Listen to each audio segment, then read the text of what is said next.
Hello and Assalamualaikum. Today we are going to present about group project for TAX667. First of all, our group consists of 4 members. We will discuss for the question for case 1 and case 2. I am NURSARAH SYAFIQAH binti ISHAK and I will start with case 1. A. Whether to choose setting up a branch or subsidiary in Malaysia. Branch companies in Malaysia will not be considered as a tax resident and cannot be the beneficiary of any tax exemptions or government incentive available for other companies in Malaysia. However, Redton Private Limited can be subject to the benefits and relief of a double taxation agreement signed by Malaysia if one is in force with the country in which the parent corporation is a resident, of which is America. On the other hand, for a subsidiary company in Malaysia, it is considered a Malaysian tax resident and it is liable to local taxes, but it also entitled to various tax benefits and deductions, such as pioneer status and investment tax allowance. Since Redton Private Limited is planning to apply pioneer status or investment tax for their new company, setting up a subsidiary is a better decision can be chosen by Redton Private Limited because setting up a branch is only beneficial for their parent company in America. Next, for B. Whether to commence business during financial ended 31st December 2019 or 2020. NUCO is a new manufacturing company and it is said that manufacturing companies have commenced business when it starts on production of manufacturing goods. Once business is commenced and no income generated from business, such business loss can be set off against other income in the current year or carry forward to the future years to set off against all business income.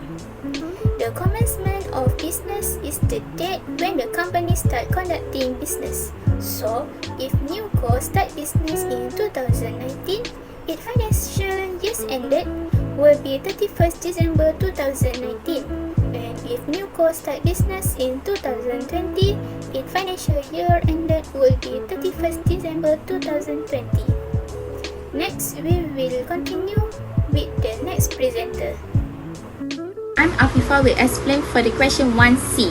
The best tax incentive that significantly reduce its tax liability after finish claiming investment tax allowance. State your reasons.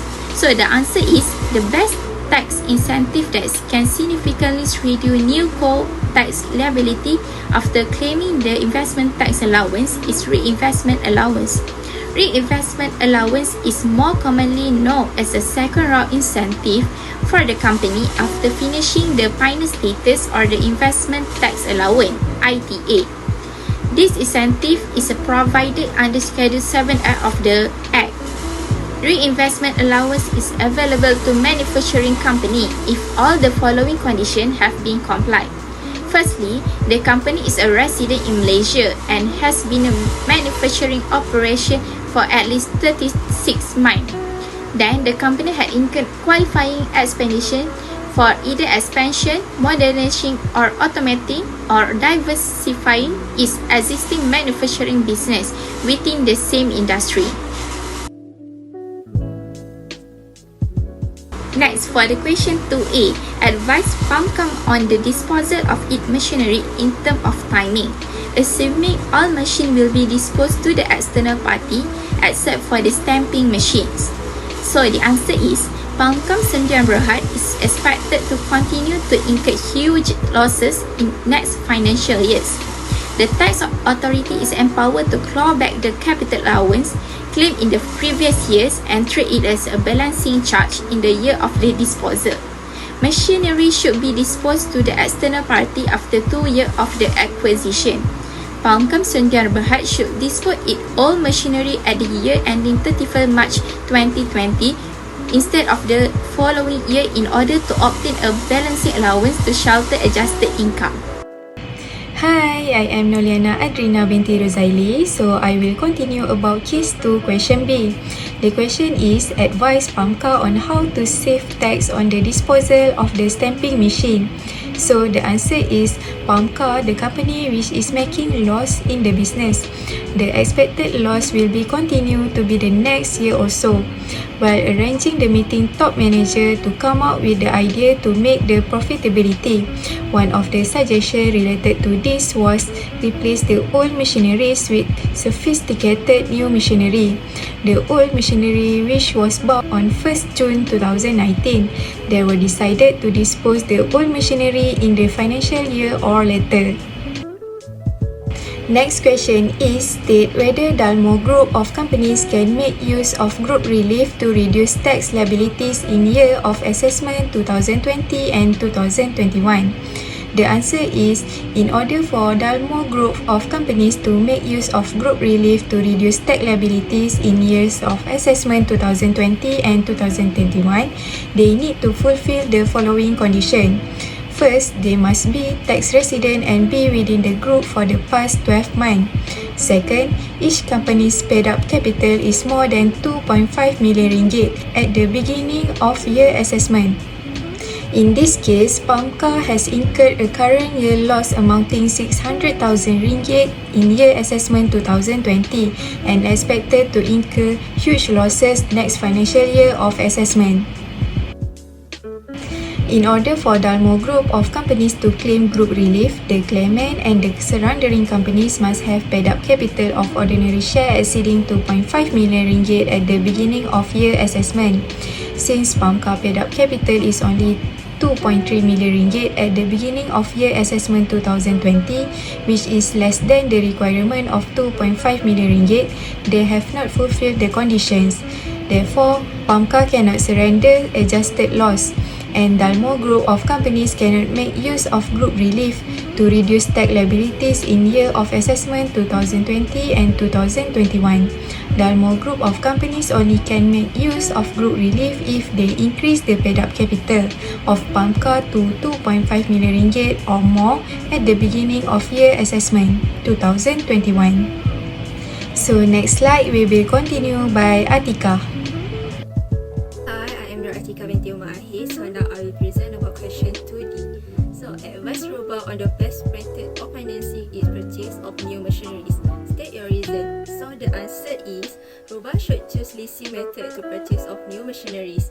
While applying the leasing, this will reduce the cost of the huge amount of long-term capital expenditure and are making some benefits which are provided to company as well.